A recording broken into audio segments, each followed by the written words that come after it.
I didn't get an invite for Easter this year because, according to my family, I always stir up drama. 3 weeks later, their bills had me realizing just how dramatic their lives could be. My name is Eleanor Harrison, but everyone calls me Ellie. I'm 68, living in a quiet little neighborhood in Sarasota, Florida, the kind of place where retirees are supposed to kick back and enjoy their golden years. But that Easter Sunday, I found myself alone in the kitchen, staring at my phone and reading the harshest message I've ever received. Mom, we've decided Easter is immediate family only. You always create tension, and we need one peaceful holiday, my daughter Linda wrote. I read it 3 times, each pass hitting harder than the last. Immediate family only me, her mother, the woman who had given her life, clean scraped knees, mended broken hearts, and even buried her father while supporting her whole family financially. How was I not considered immediate family? In my other hand, I held the bank receipt that printed automatically that morning. The monthly transfer had gone through as usual, $4,200 straight into Linda's account. The same money that would fund their so-called peaceful Easter dinner, the one I wasn't allowed to attend. The irony wasn't lost on me. They wanted to celebrate without me, yet they had no problem celebrating with my money. What they didn't realize was that their drama-free holiday was about to become far more costly. After 8 months of mourning Robert, of swallowing every slight and funding every demand just to stay connected, I was about to stumble onto something that would change everything. When Robert died of cancer 8 months ago, I thought supporting Linda's family financially was how I showed love. I believed paying for their house, their children's private school tuition, monthly bills, and every emergency was what mothers did. I thought generosity equaled love. I was wrong. By the time I was finished, they'd learned exactly how much my drama was worth.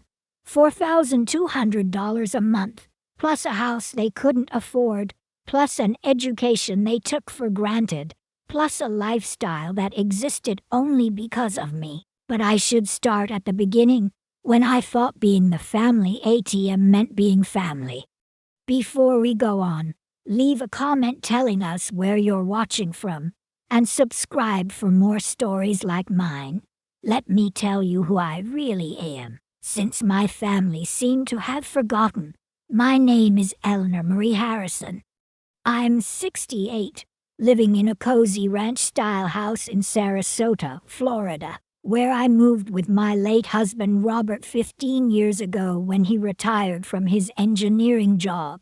For 35 years, I was a school principal in Sarasota County, proud of being fair but firm with both students and parents. I never let anyone walk over me at work. Somehow, I forgot that lesson when it came to my own family. Robert and I were married for 45 wonderful years before cancer took him from me 8 months ago. We'd planned to see Europe together. Those river cruises through Germany and Austria we'd dreamed about for years. Instead, our retirement savings went to his medical bills and helping Linda's family make ends meet during his 2-year fight with the disease. When Robert was first diagnosed, Linda and her husband Marcus were already struggling. They had bought their dream house in Tampa 3 years earlier with my help.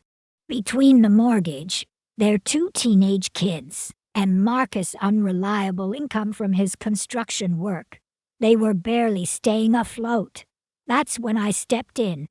Like any devoted mother, I put up the $180,000 down payment for their house, which gave me 60% equity according to our legal agreement. Linda cried, saying I was saving her family's future, and I felt proud to help my only child chase her dreams. When Robert's medical bills started piling up and Linda called worried about losing the house. I began what I thought would be temporary monthly support. Over $4,000 every month, sent automatically, so they wouldn't have to ask and feel embarrassed. It was supposed to cover just Robert's treatment period, but treatment stretched from months to years. The monthly transfers became routine, expected, and no longer appreciated. When Robert passed, I assumed the financial support would end and that Linda's family would get back on their feet. Instead, the requests increased. "Mom, the kids need to stay in private school for stability," Linda said after the funeral, so I kept paying Westfield Academy's tuition for both Sophia and Ryan $1,500 per child per semester. I wanted my grandchildren to have opportunities, doors opened by education. On top of the household support and school expenses, emergencies kept popping up: car repairs, dental work, spring break trips, urgent bills. Every request carried urgency and guilt, as if saying no meant I didn't love them. After Robert died, family dinners and gatherings were my lifeline. The house felt hollow without his laughter bouncing off the walls. I lived for Sophia's basketball games and Ryan's piano recitals. When Linda invited me to Sunday dinners, I felt a sense of purpose, a place where I belonged. What I didn't see was that I was paying for the privilege of feeling included. The monthly transfers continued automatically. School payments cleared without question. Emergency loans accumulated $2,000s over the year. I never refused because I thought that's what love looked like. I thought being financially needed meant being emotionally loved. But somewhere along the way, I stopped being Linda's mother and became her family's invisible financial partner. Present when money was needed, invisible when space was requested. They took my generosity for granted, treated my presence as an obligation, my grief as a nuisance, and my desire for family connection as drama. I should have noticed the signs. Marcus rolling his eyes when I called, Sophia stopping hugs after dinners, whispered conversations ending when I entered the room, Linda sighing whenever I wanted to talk about Robert. But I was a grieving widow desperate to hold on to what family I had left. So I absorbed every slight, funded every request, and convinced myself their coldness was just stress, their distance just grief, their demands just temporary need. I focused so much on being the generous grandmother and mother that I forgot to ask a simple question: was I being treated with the respect and love my generosity deserved? The answer was right there in that Easter text. But I wouldn't truly understand until I saw their private conversations. The warning signs were subtle at first, like cracks in a foundation unnoticed, until the structure starts to crumble. It began with little exclusions. Ryan made varsity basketball at Westfield Academy, the private school I'd been funding for 3 years. When I asked Linda about the playoff schedule, eager to watch my grandson play, she hesitated just a moment too long. "Oh, those games are really just for parents. Mom, you know how it is with school events," she said, as if the grandmother paying his tuition wasn't family enough. I swallowed the hurt and sent an extra $300 for his team gear without being asked. Marcus's comments grew sharper each time. During a family dinner I had helped pay for in the house I'd helped buy, he'd shake his head when I spoke of Robert or mentioned feeling lonely. "Old people need so much attention," he muttered just loud enough for me to hear. "Maybe space is healthier for everyone." Space. That became their favorite word. When I called about the kids, "Mom, we need space to handle our own problems," When I wanted to discuss mounting expenses, can we have space from family business talk? When I showed emotion about Robert's death, you need space to process your grief privately. But there was never space between them and my money. Financial requests escalated like a twisted auction where I was the only bidder. Last month, Linda called about Sophia's spring break trip. $2,800, Mom. All her friends are going to Cancun. She'd be crushed if she's left behind. I transferred the money that very afternoon, tipping into part of Robert's life insurance. Sophia never even called to thank me. Linda sent a quick text. Got it. She's excited. But when they planned the pre-trip shopping day and dinner, I wasn't included. It's really just a girl's day, Mom. You understand. I understood perfectly. I was good enough to pay for their fun, but not good enough to join in. The pattern of exclusion became painfully obvious. Marcus needed emergency dental work when a tooth cracked. $800. No insurance coverage. I paid immediately. When he got the work done, he celebrated by taking Linda out for an expensive steak dinner. When I mentioned feeling left out, Linda sighed. Mom, you can't expect to be included in everything. We need couple time too. Couple time, funded by my widow's account. The grandchildren began to treat me differently. Sophia, who used to call me weekly, barely glanced up from her phone during visits. When I asked about the school I was paying for, she gave one-word answers before returning to her device. Sophia, honey, tell Grandma about your history project. Linda would prompt. It's fine. Sophia would mutter, never making eye contact. Ryan became just as distant. The boy who once begged me to play board games and listen to his piano practice now acted like I was just part of the furniture. When I complimented his progress, he'd shrug and walk away. They're teenagers, Mom.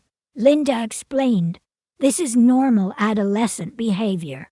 But their warmth toward their parents never wavered. It was only their financially supportive grandmother who got the cold shoulder. Family dinners became exercises in tension management. I'd sit at the table I helped them buy, eating food I had paid for, listening to conversations about plans I wasn't invited to. The kids discussed school events, sports, and friend drama as if I wasn't there. Linda and Marcus talked about home improvements and vacation ideas while I stayed silent, careful not to seem needy or dramatic. Drama became Linda's tool to shut down any conversation she didn't want. If I asked about the family budget, don't be dramatic, Mom. If I expressed hurt about being left out, here comes the drama. If I tried to talk about my grief or loneliness, must everything be dramatic with you?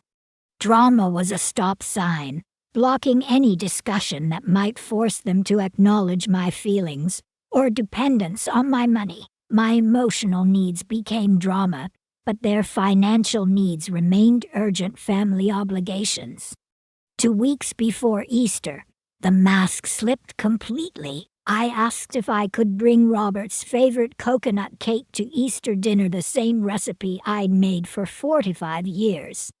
Linda's response was swift and cruel. Must you always make everything about Dad, Mom? It's been 8 months. We're trying to create new traditions without constantly being reminded of death. Without being reminded of death, as if my husband's memory was a burden they didn't want, all while cashing checks from his life insurance. I stayed quiet to keep the peace, absorbing every slight, every dismissal, every cruel comment, because I thought that was love. I told myself grief made people say things they didn't mean, that financial stress made families tense, that I needed to be more understanding. But deep down, I started realizing a harsh truth. I wasn't being loved, I was being tolerated. Barely that. Automatic transfers still flowed from my account to theirs each month. School payments cleared without question. Emergency loans became routine. I was their most reliable financial resource and their least appreciated family member. I was funding my own exclusion, bankrolling my heartbreak, paying to be treated like an unwelcome burden by the very people who depended on my generosity to live their lives. The Easter invitation was just the final, crushing confirmation of what had been building for months. They wanted my money, but they didn't want me. That Saturday morning before Easter, I was in the kitchen making coffee when my phone buzzed with a text from Linda. I thought it might be about what time to arrive for dinner or a grocery run. I never imagined it would shatter what remained of my heart. "Mom, we've decided Easter is immediate family only. You always create tension, and we need one peaceful holiday." I read it 3 times, each time feeling a physical blow. Immediate family only. I was her mother. I had given birth to her. Stayed up all night when she was sick. Walked her down the aisle. Held her hand through every crisis as an adult. How was I not immediate family? Create tension. I was the one absorbing every slight, swallowing every cruel comment, bending over backward to avoid any conflict that might threaten my connection to the only family I had left. I called Linda immediately. The phone rang once, then went to voicemail. I called again, same result. She was screening my calls the day she uninvited me from Easter. The cruelty of the timing hit me like a sledgehammer. That very morning, my automatic transfer had gone through. Over $4,000 flowing into their account to fund the peaceful Easter I was now banned from attending. They timed the immediate family-only announcement for after the payment was secured. I spent the entire Saturday in disbelief. How had I become the family outsider? When had loving them become creating tension? When had my presence become something they needed a holiday to escape? That evening, desperate to connect with my grandchildren, I remembered Linda had left her iPad with me 2 weeks earlier for repairs. She had borrowed my old one temporarily and forgotten to retrieve hers when the repair was finished. The iPad still had all her apps logged in, including FaceTime. Maybe I could see Sophia's face, hear Ryan's voice, even if I wasn't welcome at their Easter table. Maybe I could wish them a happy Easter Eve from a distance. When I opened FaceTime, a notification popped up from their family group chat, the Beck family. I saw my name in the preview. My heart stopped. I should have closed it immediately, respected their privacy, but seeing my name in their private chat, especially after being uninvited from Easter, I couldn't help myself. I had to know what they were saying about me. What I found destroyed me.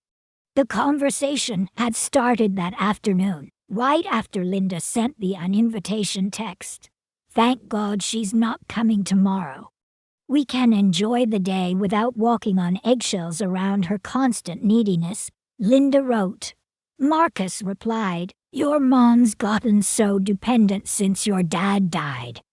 Good thing the money transfer went through this morning. At least we don't have to pretend everything's fine while we're broke." My hands shook as I read further. Sophia, my 15-year-old granddaughter, wrote, "Do we still get Easter money even though she's not coming?" I wanted to save for those designer jeans I saw.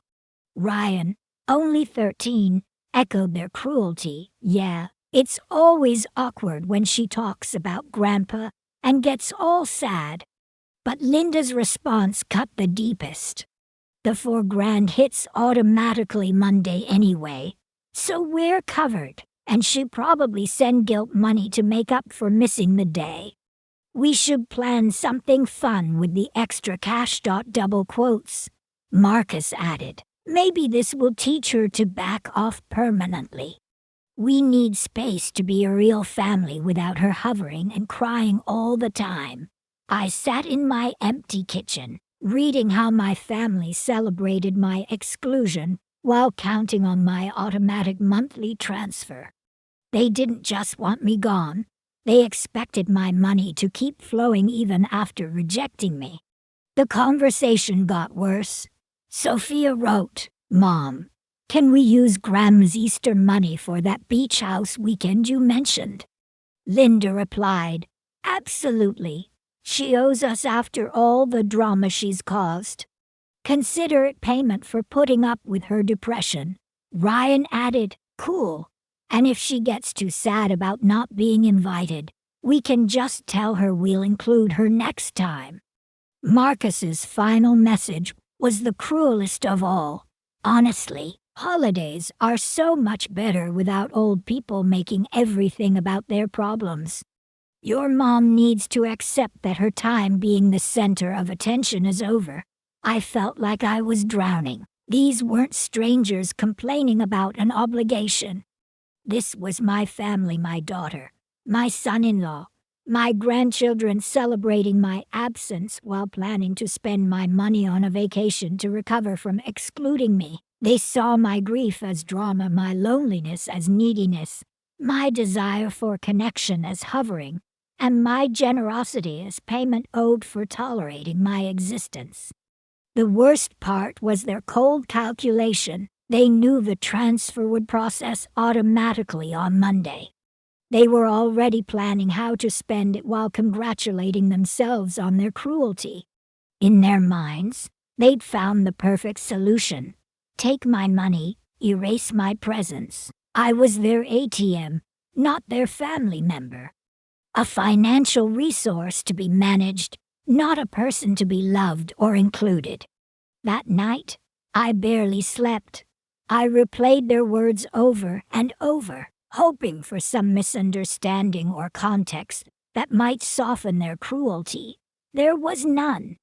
Their contempt was clear, entitlement complete, and disregard for my humanity absolute. They wanted me gone, leaving my checkbook behind. Sunday morning arrived, and Easter came and went in my empty house.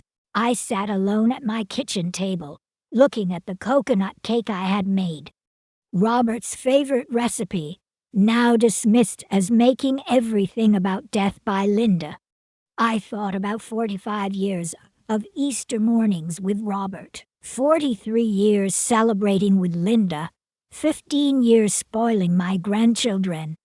And now, I spent Easter alone because my presence was tension, but my money was treasure. That's when I realized something that changed everything. I didn't have to live like this. I didn't have to fund my own exclusion. I didn't have to bankroll my heartbreak. They wanted space from me. I was about to give them space from my money, too. If I wasn't family enough for Easter dinner, my bank account wasn't family enough for their monthly budget either. It was time they learned exactly how much their peaceful family life actually cost. I spent the next 3 days in a haze of hurt and confusion, replaying that group chat conversation endlessly. Part of me wanted to call Linda, demand an explanation, confront their cruelty. Another part wanted to apologize, beg for forgiveness for whatever I'd done to make them see me as a burden. But the strongest part of me, the school principal who never let anyone disrespect her, was waking from months of grief-induced passivity. Monday came and went, true to their calculation. My automatic transfer processed as predicted. Over $4,000 flowed from my account to theirs while they celebrated, excluding me from their lives.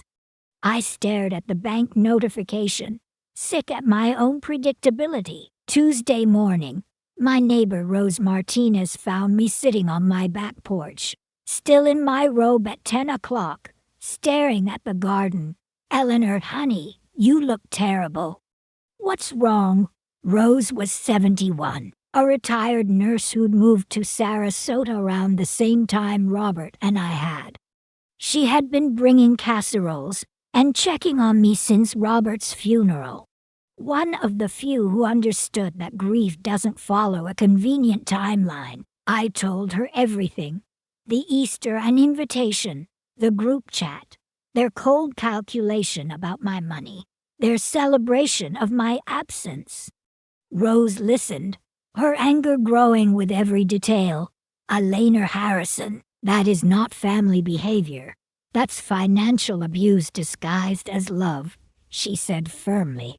They're treating you like a bank, not a mother. But they're all I have left, I whispered, the words sounding pathetic even to my own ears. Honey, people who wish you weren't around while cashing your checks aren't family. They're parasites. Rose took my hands in hers. Think about this clearly.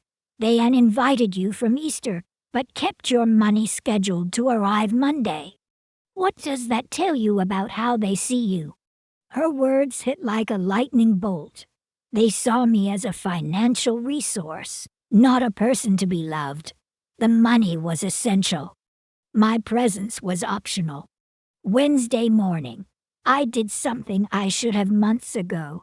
I called James Chen, the attorney who handled Robert's estate, and helped with the legal paperwork when I provided Linda's house down payment.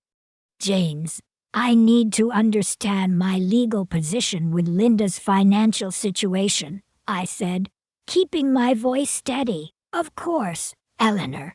Let me pull your files. I heard papers rustling. Ah, yes, the equity agreement. You provided $180,000 for the down payment, giving you 60% ownership of the property. The monthly support you've been giving is entirely voluntary. No legal obligation. Voluntary. The word echoed in my mind. I had been choosing to support them, not obligated to. James, I need you to be clear. If I stopped the monthly transfers, what would happen legally? Nothing, he said immediately. Those transfers are gifts, Eleanor. You can stop them anytime without consequences. And the house, since I hold majority equity, and they've defaulted before, you have significant rights, including forcing a sale if necessary. Force a sale? The house they took for granted was mostly mine. But James, they're my family. Doesn't that create some obligation? There was a long pause. Eleanor, family obligation flows both ways. Respect, inclusion, and gratitude are part of it, not just financial support flowing one way. That afternoon, James connected me with my bank manager, Susan Walsh. She pulled up my account history. Mrs. Harrison, these transfers represent roughly 70% of their household income, she said, showing the monitor. Without these funds, their budget would collapse completely. 70%. I was funding almost their entire lifestyle while being treated like an unwelcome guest. Susan, what would happen if I stopped? I asked. Their account would immediately show a deficit. They couldn't meet basic obligations within 2 weeks. Private school payments would bounce, credit cards max out, mortgage likely fail. Legally, I could just stop. Absolutely. These were voluntary transfers from my account. I had complete control. That evening, I sat in Robert's favorite chair, looking at our wedding photo. What would he think about how his life insurance was being used? Would he want me funding people who celebrated my absence and called my grief drama? I thought about all our retirement dreams, the European river cruise, the trip to Ireland to trace his family history, home renovations. All that money had gone to support a family who saw my generosity as obligation and my presence as a burden. Thursday morning brought clarity like sunrise after a long dark night. I called James back. "I want to stop all financial support," I said, my voice stronger than it had been in months. "They told me I create tension and need space from me. I'm giving them space for my money too." "Are you sure, Eleanor? This is significant," James said. "For months I've been funding my own exclusion, bankrolling my heartbreak. They want to be immediate family only. Then let them fund their immediate family budget without help. I understand. What actions do you want to take?" "Stop the monthly transfers immediately. Remove myself as guarantor on their loans and credit cards. And I want to know my options regarding the house if they can't meet obligations. I can start all of that today. Transfer cancellation is immediate. Guarantee removals take 30 days. As for the house, I'll monitor mortgage payments and act if they default." That afternoon, I drove to the bank and filled out the paperwork to cancel all future automatic transfers. Walking out of First National Bank of Sarasota, I felt lighter than I had since Robert's funeral. Every dollar going forward would be mine for my life, my dreams, my peace. Friday evening, I made a decision that felt like honoring Robert's memory properly. I called the travel agency and booked the river cruise we'd always dreamed of. 2 weeks in Germany and Austria, castles, vineyards, authentic food, meeting people who might actually appreciate my company. The trip cost $6,000 less than 2 months of Linda's support payments. But this money would create memories instead of paying in gratitude. As I hung up the phone, I felt a profound shift. For months, I'd been the grieving widow absorbing disrespect to maintain family connections. That woman was disappearing, replaced by someone remembering her own worth. They wanted immediate family only. They were about to learn that immediate family needed to fund itself. If I wasn't welcome at their Easter table, my money wasn't welcome in their budget either.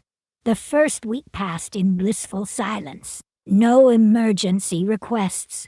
No texts about urgent bills.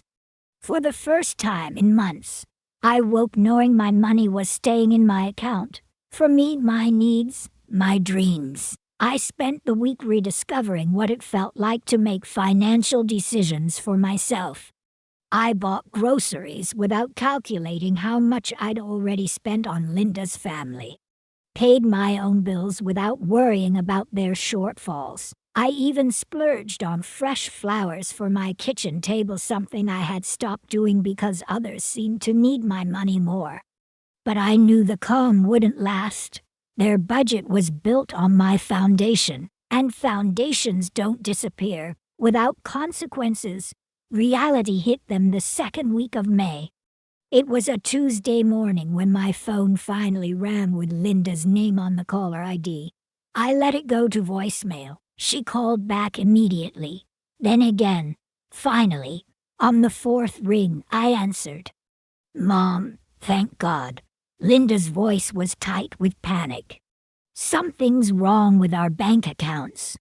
The school called about overdue tuition payments, and my credit cards started declining yesterday. There must be some mistake." I kept my voice calm. "There's no mistake, Linda." "What do you mean? Of course there's a mistake.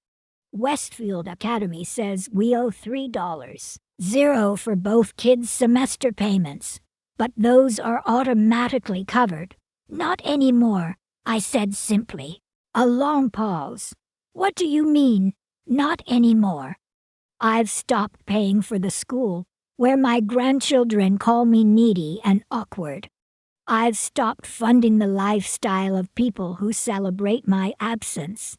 "Mom, I don't understand what you're talking about," she said. "Your iPad, Linda." The family group chat that was still open when I tried to FaceTime Sophia after you uninvited me from Easter. Silence on the other end was deafening. When she finally spoke, her voice was small. "Mom, you don't understand. We were just venting. Families vent sometimes. Families vent. But what I read wasn't normal frustration. You called my grief drama, my loneliness neediness, my desire for connection hovering. You celebrated excluding me while counting on my money to pay for your celebration. But Mom, we need that support. You can't just stop. I can, and I have. You said you needed immediate family only for Easter. Well, immediate family can fund itself without outside help." Linda's panic escalated. "Mom, please, we can talk about this. Maybe we overreacted about Easter. You can come to dinner this Sunday." "Linda, you didn't overreact about Easter. You revealed your true feelings about me, and now I'm acting on that information." She hung up without another word. 20 minutes later, Marcus called. His tone was aggressive from the first word. "Eleanor, what the hell is this about our accounts?" "Linda's crying. The school is demanding money, and our credit cards aren't working. It's about respect, Marcus. Something you might want to research. Don't get smart with me. You can't just abandon your family because your feelings got hurt. I'm not abandoning anyone. I'm simply no longer funding people who wish I would disappear. You wanted space from my hovering and crying. Congratulations. You also get space from my checkbook. You're being ridiculous. Families support each other." "You're absolutely right. Families support each other emotionally, socially, and yes, sometimes financially. But support flows both ways, Marcus. It includes respect, inclusion, and basic human decency. What you've been doing is taking my money while treating me like garbage. Look, maybe we could have been more considerate, but that doesn't mean you should punish the kids." "The kids? You mean Sophia, who asked if she'd still get Easter money even though I wasn't invited? Or Ryan, who said it's awkward when I mention his grandfather?" "Those kids," Marcus was quiet. "You read our private messages. I accidentally saw them on Linda's iPad and learned exactly how my family really feels about the woman bankrolling their entire lifestyle. This is insane. You can't just cut us off." "Watch me." He hung up, even angrier than Linda had. The third week brought escalating panic. Their credit cards, backed by my excellent credit and financial guarantee, were suddenly limited to their actual income. Linda's shopping trip to Target ended with a decline card. Marcus couldn't fill up his truck because his credit limit had been slashed. Susan at the bank called to process the 30-day notice, removing my guarantees from all loans and credit accounts. "It's done, Mrs. Harrison. As of next month, their credit standing will be based solely on their income and payment history." That same week, I received a certified letter from Westfield Academy addressed to me. They had discovered I had been paying tuition for 3 years and politely requested I contact them regarding the outstanding balance for Sophia and Ryan's current semester. I called the school directly. "Mrs. Harrison, we have a balance of $3,000 for your grandchildren." We tried contacting Mr. and Mrs. Beck, but they assured us you would handle it. "I'm sorry, but that's no longer the case. I am not responsible for their education expenses. If they can't pay, you'll need to work out a plan with their parents directly." "I see. If the balance isn't resolved within 2 weeks, the children will need to transfer to public school to finish the semester." "I understand. That's between you and their parents." 4 weeks after Easter, Linda showed up at my front door unannounced.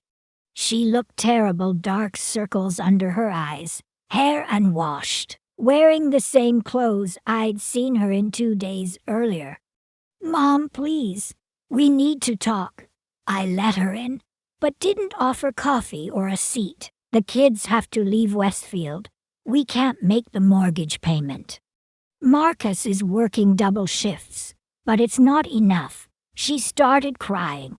"I got a job at the mall, but retail wages don't cover what we've gotten used to." "What you've gotten used to was my generosity, Linda. Generosity requires gratitude, which requires respect." "I know we said terrible things, but we didn't mean them. We were just stressed." "You meant them. You felt comfortable saying them because you thought I'd never find out. You thought I was trapped by grief and loneliness into accepting any treatment as long as I saw the grandchildren occasionally. That's not true, is it? When's the last time you called me just to check on me? When's the last time you invited me somewhere without needing money first? When's the last time you included me in family plans instead of excluding me and then asking for funding?" She couldn't answer. "Linda, I've spent the last month discovering what it feels like to be respected instead of tolerated. I've joined a book club, started volunteering with the literacy program, helping immigrant families learn English. These people appreciate my time and knowledge. They don't see me as a burden or drama. But we're your family. Family is how people treat you, not just biology. The volunteers at the library treat me better than my own family has. Mom, we'll lose the house. That's a possibility. I own 60% through my down payment and have legal rights if you can't meet your obligations. James is monitoring the situation." Her face went white. "You take our house, I'd exercise my ownership rights in a property I largely paid for. There's a difference. Where would we live? Somewhere you can afford on your actual income, like most families do." Linda left that day without what she came for, but she did leave with something valuable: the truth about consequences. 2 months after Easter, James called. "Eleanor, they've missed 2 mortgage payments. As majority equity holder, you have the right to demand immediate sale to recover your investment." What would that mean for them? They'd be forced to sell. After paying off the mortgage, they'd split proceeds by equity percentages, about 40% left for a smaller down payment. I'd recover my $180,000 investment plus appreciation, likely around $220,000 total. That afternoon, Linda called one final time. "Mom, please don't take our house. We'll do anything." "Linda, I'm not taking your house.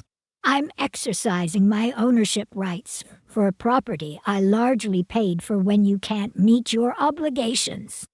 This is what happens when people bite the hand that feeds them. "We're sorry. We'll apologize publicly. We'll include you in everything." "Linda, I don't want forced apologies or obligatory invitations. I want authentic relationships based on mutual respect."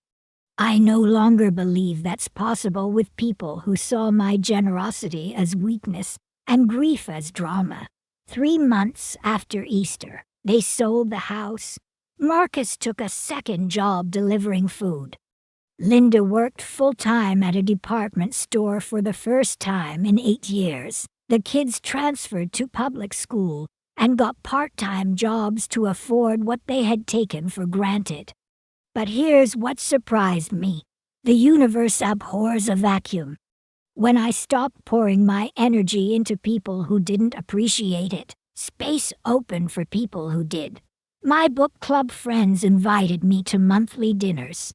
The literacy coordinator asked me to lead workshops on reading comprehension. Rose and I started day trips to museums and historic sites around Florida. I took that River cruise in October to weeks of incredible food, history, and new friendships with travelers who enjoyed my company instead of feeling burdened. I scattered some of Robert's ashes at a castle overlooking the Rhine. For the first time since his death, I felt peace instead of grief. The travel group invited me on a cultural tour of Ireland the following spring. I said yes immediately, using money that would have funded people who saw me as a burden. 6 months after Easter, I updated my will. Instead of leaving everything to Linda's family, I established scholarships for underprivileged children and funded literacy programs, my money going to those who valued education, not entitlement. The final surprise came 8 months later. Linda sent a card for my birthday. No requests, no excuses, just acknowledgement. Inside, a brief note. Mom, I got promoted to assistant manager. Working has been hard, but I'm proud of what I'm accomplishing on my own. Thank you for forcing me to become independent. It wasn't an apology. It didn't repair our relationship, but it was recognition that consequences can lead to growth. As for me, I learned I had spent so many years being needed that I forgot what it felt like to be wanted. The literacy families wanted my help. The book club wanted my insights. The travel group wanted my friendship. These people chose my company because they enjoyed it, not because they needed my money. I'm 71 now, and I've never felt more powerful or peaceful. My money is mine to spend on dreams, not obligations. My time is mine for people who value it. My energy goes to relationships that feed my soul instead of draining it. They wanted Easter without me so they could have peace. I gave them a lifetime without my financial support so I could have mine. And we both got exactly what we wanted. So that's my story. Have you ever realized your generosity was mistaken for obligation by family members who showed no gratitude? Let me know in the comments and subscribe for more stories like mine.